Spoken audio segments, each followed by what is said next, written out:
So for today, we're comparing two hardware security keys, which is the YubiKey and OnlyKey.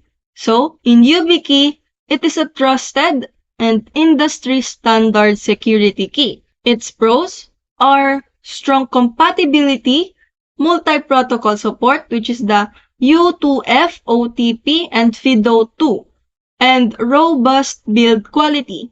Its cons: it has limited configuration options and no onboard display. While on OnlyKey, it emphasizes user control and privacy. What are its pros? It is PIN protected, built-in password manager, supports multiple accounts, and has an OLED screen. Its cons: compatibility issues with some services and a steeper learning curve. In comparison, YubiKey excels in simplicity, durability, and board compatibility, while OnlyKey offers more customization and enhanced security features.